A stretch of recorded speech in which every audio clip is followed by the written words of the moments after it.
بسم اللہ الرحمن الرحیم۔ بیوی سے ہم بستری کرنے کا اسلامی طریقہ۔ میاں بیوی کے تعلق سے کچھ ایسے مسائل ہیں جن کا جاننا ضروری ہے، مگر وہ نہیں جانتے کیونکہ دینی کتاب ہم پڑھتے نہیں اور عالم دین علماء اہل سنت سے پوچھنے میں شرم آتی ہے۔ مسئلہ یاد رہے کہ شادی سے پہلے میاں بیوی اور اولاد کے حقوق کے مسائل سیکھنا فرض ہے۔ حضرت سیدنا جنید بغدادی رحمۃ اللہ علیہ فرماتے ہیں کہ انسان کو جمع کی ایسی ہی ضرورت ہے جیسے غذا کی، کیونکہ بیوی کی طہارت کا سبب ہے۔ حدیث پاک میں آتا ہے کہ جس طرح حرام صحبت پر گناہ ہے، اسی طرح جائز صحبت پر نیکیاں ہیں۔ جب شوہر اپنی بیوی سے ہم بستری مباشرت کا ارادہ کریں، اور بالخصوص شادی کی پہلی رات جسے سہاگ رات بھی کہتے ہیں، اور اس کے بعد جب بھی، تو شوہر کو چاہیے کہ ان آداب و طریقہ کار کے مطابق عمل کرے۔ انشاءاللہ شیطان کی دستت برد یعنی مداخلت سے محفوظ رہے گے اور نیک صالح اولاد پیدا ہوگی۔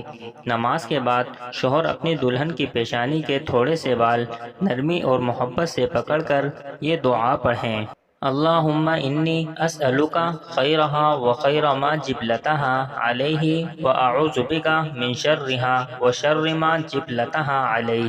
تو نماز اور اس دعا کی برکت سے میاں بیوی کے درمیان محبت اور الفت قائم ہوگی انشاءاللہ تعالی۔ اور 10 مرتبہ اللہ اکبر پڑھیں، چاہے تو کہیں بسم اللہ العظیم، اللہ اکبر اللہ اکبر، اور سورہ اخلاص 1 مرتبہ پوری پڑھیں۔ چند اہم مسائل اور اہم ٹپ: کمرے میں 0 پاور کے بلب کا اہتمام ضرور کریں، اور اگر کپڑے بالکل اتار کر ہم بستری کرنا ہے تو ایک بڑی چادر دوران ہم بستری اپنے اوپر اوڑھ لیں تاکہ پردہ پوشی ہو سکے۔ بالکل ننگے ہو کر ہم بستری کرنا گدھا گدھی کی طرح جفتی کرنا کہلائے گا، جو کہ شریعت کے نزدیک ناپسندیدہ عمل ہے۔ ہم بستری کے وقت بسم اللہ شریف پڑھنا سنت ہے، اور یہ دعا پڑھیں: اللہم جنبنا الشیطان وجنب الشیطان ما رزقتنا۔ مگر یاد رہے کہ سطر کھولنے سے پہلے پڑھیں، اور سب سے بہتر ہے کہ جب کمرے میں داخل ہوں تب ہی بسم اللہ شریف پڑھ کر دایاں قدم اندر داخل کریں۔ اگر ہمیشہ ایسا کرتا رہے گا تو شیطان کمرے سے باہر ہی ٹھہر جائے گا، ورنہ وہ بھی آپ کے ساتھ شریک ہوگا۔ عورت کے اندر مرد کے مقابلے 100 گنا زیادہ شہوت ہے، مگر اس پر حیا کو مسلط کر دیا گیا ہے۔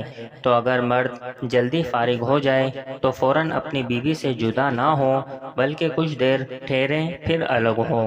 جمعہ کے وقت کسی اور کا تصور کرنا بھی زنا ہے اور سخت گناہ ہے۔ جمعہ کے لیے کوئی وقت مقرر نہیں، ہاں بس اتنا خیال رہے کہ نماز فوت نہ ہونے پائے، کیونکہ بیوی سے بھی نماز، روزہ، اعتکاف، حیض و نفاس اور نماز کے ایسے وقت میں صحبت کرنا کہ نماز کے وقت نکل جائے حرام ہے۔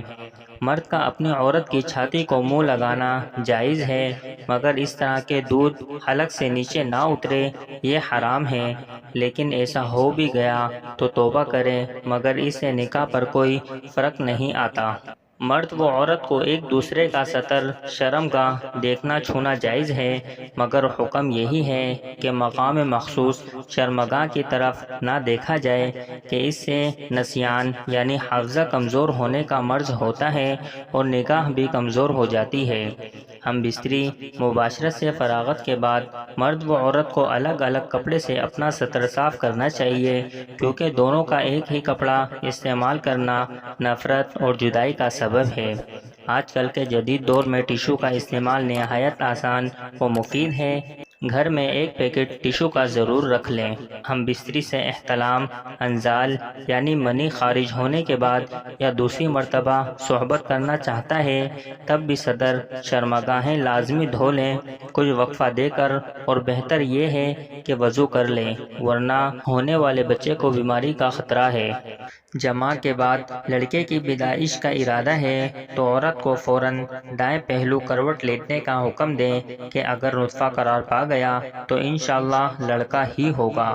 اور اگر لڑکی کی پیدائش کا ارادہ ہے تو عورت کو بائیں پہلو کروٹ کا کہیں اور عورت فوراً بائیں کروٹ لے لے اور کچھ دیر لیٹی رہے تو انشاءاللہ لڑکی پیدا ہوگی، اور اگر اولاد کے حصول کا ارادہ نہیں تو مباشرت میں انزال کے فوراً بعد عورت سیدھی کھڑی ہو جائے۔ جمع مباشرت ہم بستری کے کچھ دیر بعد مثلاً کم از کم آدھا گھنٹے بعد غسل کر لیں، اس میں صحت و تندرستی بھی ہے، اور مرتے وقت حضرت سیدنا جبرائیل علیہ السلام کی زیارت بھی ہوگی۔ جمع کے فوراً بعد پانی پینا صحت کے لیے مفید نہیں، لہذا کچھ وقفے کے بعد پانی پی سکتے ہیں۔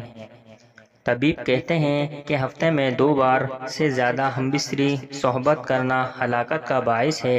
شیر کے بارے میں آتا ہے کہ وہ اپنی مادہ سے سال میں 1 مرتبہ ہی جمع کرتا ہے، اور اس کے بعد اس پر اتنی کمزوری لاحق ہو جاتی ہے اگر 48 گھنٹے تک وہ چلنے پھرنے کے قابل بھی نہیں رہتا، اور 48 گھنٹے کے بعد جب وہ اٹھتا ہے تب بھی لڑکھڑاتا ہے۔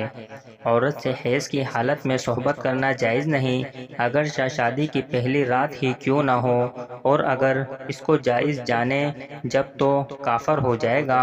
یوں ہی اس کے پیچھے کے مقام میں صحبت کرنا بھی سخت حرام ہے۔ مباشرت کے بعد حالت جنابت میں یعنی ناپاکی کی حالت میں اور حیض کی حالت میں عورت منحوس اچھوت بھی نہیں ہو جاتی، جیسا کہ بہت جگہ رواج ہے کہ کھانا بھی نہیں بنانے دیتے، برتنوں کو ہاتھ بھی لگانے نہیں دیتے۔ یہ جہالت ہے، بلکہ اس کے ساتھ سونے میں بھی حرج نہیں۔ ہاں، عورت کا حالت حیض میں اگر شہوت کا خطرہ ہو تو الگ سوئیں۔ قیامت کے دن سب سے بدتر مرد و عورت وہ ہوں گے جو اپنے راز پردے کی باتیں اپنے دوستوں کو سناتے ہیں۔ عورت سے جدا رہنے کی مدت 4 مہینے ہے، اس سے زیادہ دور رہنا منع ہے۔ جو بچہ سمجھدار ہو اس کے سامنے صحبت کرنا مکروہ ہے۔ اگر ہماری ویڈیو اچھی لگی ہے تو لائک کریں، شیئر کریں اور ہمارے چینل کو سبسکرائب کر دیں۔